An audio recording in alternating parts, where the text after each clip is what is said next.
Hello coders, welcome back. Code with Venkat ఛానల్కి స్వాగతం. నా పేరు వెంకట్.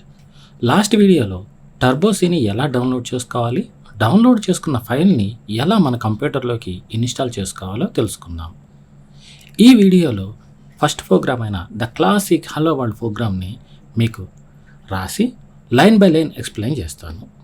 స్టార్ట్ చేద్దామా? నేను టర్బోసీని ఇక్కడున్న ఐకాన్ని డబుల్ క్లిక్ చేస్తున్నాను. వెంటనే వెల్కమ్ విండో వచ్చింది. Start turbo C++. ఒక ఫైల్ని కూడా ఎలా క్రియేట్ చేయాలో ఇప్పుడు చూపిస్తాను. File, new, save,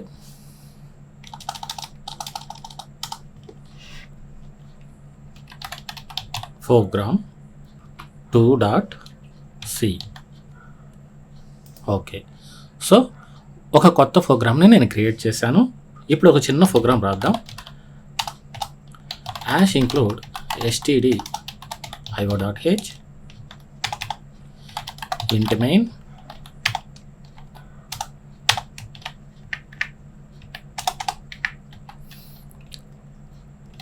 printf hello world get ch function return 0. Okay, ఇది ఒక చిన్న ప్రోగ్రామ్. దీన్ని మీకు లైన్ బై లైన్ ఎక్స్ప్లెయిన్ చేయబోతున్నాను. ఇక్కడున్న include stdio.h అంటే ఇది stdio.h అనే ఒక లైబ్రరీ ఫైల్. ఇది ఒక హెడర్ ఫైల్. ఈ హెడర్ ఫైల్ని మనం ఈ ప్రోగ్రాంలోకి ఇంక్లూడ్ చేస్తున్నాం.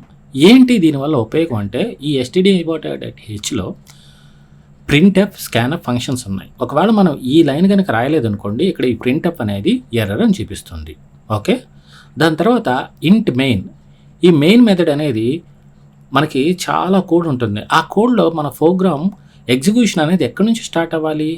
సో ఇది ఇక్కడ మెయిన్ మెథడ్ అనేది starting point of execution. So ఇది స్టార్టింగ్ పాయింట్. దాని తర్వాత ఇక్కడ కర్లీ బ్రేసెస్ ఇక్కడ ఉన్నాయి చూసారా, దీన్ని ఒక బ్లాక్ అంటారు. అంటే మనం కోడ్ మొత్తాన్ని ఆ బ్లాక్లో రాస్తాం అనమాట. దీని తర్వాత ఇక్కడ ప్రింట్ఎఫ్ ఫంక్షన్ ఉంది చూడండి. ఈ ప్రింట్ఎఫ్ ఫంక్షన్ లోపల డబుల్ కోట్స్తో మనం హలో వరల్డ్ అని రాసాం. ప్రింట్ఎఫ్ ఫంక్షన్లో మనం ఏదైతే రాస్తామో అది డిస్ప్లే అవుతుంది. సో డిస్ప్లే పర్పస్ కోసం మనం ప్రింట్ఎఫ్ని వాడతాము, ఈ ప్రింట్ఎఫ్ ఫంక్షన్ని. ఈ ఫంక్షన్ తర్వాత మనకి ఇక్కడ చూడండి సెమీకోలన్ ఉంది. ఈ సెమీకోలన్ ఎందుకు రాస్తున్నామంటే end of the statement end అయింది అని చెప్పడం కోసం ఈ సెమీకోలన్ వాడతాం. ఒకవేళ మనం ఈ సెమీకోలన్ కనుక రాయలేదనుకోండి, ఇక్కడ అది ఒక ఎర్రర్ అనమాట. మీకు అది కూడా చూపిస్తాను. దాని తర్వాత ఈ గెట్ ch ఫంక్షన్ అని రాశాను. ఈ గెట్ ch ఫంక్షన్ ఏం చేస్తుందంటే, మనం కంపైల్ చేసినప్పుడు Alt F9 పెట్టి కంపైల్ చేస్తాం. దాని తర్వాత రన్ చేయాలంటే Ctrl F9 క్లిక్ చేస్తే రన్ అవుతుంది. కానీ రన్ అయిన వెంటనే ఫ్రాక్షన్ ఆఫ్ సెకండ్స్లో అవుట్పుట్ విండో క్లోజ్ అయిపోతుంది మనం గెట్ ch ఫంక్షన్ కనుక రాయకపోతే.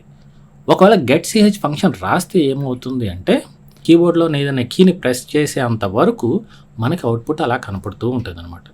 దాని తర్వాత రిటర్న్ 0 ఉంది. రిటర్న్ 0 ఎప్పుడైతే మనకు కనపడిందో, సో ఇది end of the execution part. అంటే ఎగ్జిక్యూషన్ ఎక్కడితో ఎండ్ అవుతుంది అని మనం ప్రోగ్రామ్కి చెప్తున్నాం. సో ఇవండి లైన్స్. ఇప్పుడు మీకు ఒకసారి నేను Alt F9 క్లిక్ చేసి కంపైల్ చేసి చూపిస్తాను చూడండి. ఏమైనా ఎర్రర్స్ ఉన్నాయా? ఏమీ ఎర్రర్స్ లేవు. సరే, నేను ఇప్పుడు ఏం చేస్తానంటే ఇక్కడున్న సెమీకోలన్ తీసేస్తున్నాను. సెమీకోలన్ చేసేసి Alt F9 క్లిక్ చేశాను. ఇప్పుడు చూసారా, ఎర్రర్ 1 మనం రాసిన దాంట్లో ఎగ్జిక్యూషన్ చేసినప్పుడు ఏమైనా ఎర్రర్స్ ఉన్నాయా లేదా తెలుస్తుంది. సో ఇప్పుడు పర్ఫెక్ట్గా ఉంది. ఇప్పుడు నేను Alt F9 క్లిక్ చేశాను. వెరీ గుడ్, పర్ఫెక్ట్గా ఉంది. దాని తర్వాత Ctrl F9 క్లిక్ చేశాను. Ctrl F9 క్లిక్ చేస్తే హలో వరల్డ్ అని మనకి డిస్ప్లే చూపిస్తుంది. ఇప్పుడు నేను గెట్ ch ఫంక్షన్ తీసేసి చూపిస్తాను చూడండి. ఈ గెట్ ch ఫంక్షన్ ఇక్కడ లేదు. ఇప్పుడు Alt F9 క్లిక్ చేశాను. Ctrl F9. So Ctrl F9 ఎప్పుడైతే క్లిక్ చేస్తున్నారు మీకు అన్న అవుట్పుట్ కనపడుతుందా? నేను క్లిక్ చేస్తున్నానండి Ctrl F9. సో ఇప్పుడు నేను గెట్ ch ఫంక్షన్ రాశాను. గెట్ ch ఫంక్షన్ రాసి Alt F9 క్లిక్ చేశాను. ఏమీ ఎర్రర్స్ లేవు. దాని తర్వాత Ctrl F9 క్లిక్ చేస్తున్నాను. సో ఇప్పుడు చూసారు కదా, హలో వరల్డ్ అని ఉంది. సో ఈ విధంగా గెట్ ch ఫంక్షన్ రాయటం వల్ల అవుట్పుట్ అనేది అలా డిస్ప్లే అవుతూ ఉంటుంది. ఈ వీడియో కనుక మీకు నచ్చినట్లయితే హలో వరల్డ్ ప్రోగ్రామ్ కంప్లీటెడ్ అని కమెంట్ చేయండి. ఈ వీడియో కనుక మీకు నచ్చినట్లయితే లైక్ చేయండి, షేర్ చేయండి. మరిన్ని ఇటువంటి వీడియోస్ కోసం మా ఛానల్ని సబ్స్క్రైబ్ చేసుకోండి. మీకోసం నెక్స్ట్ వీడియోలో వెయిట్ చేస్తూ ఉంటాను. Thank you, bye.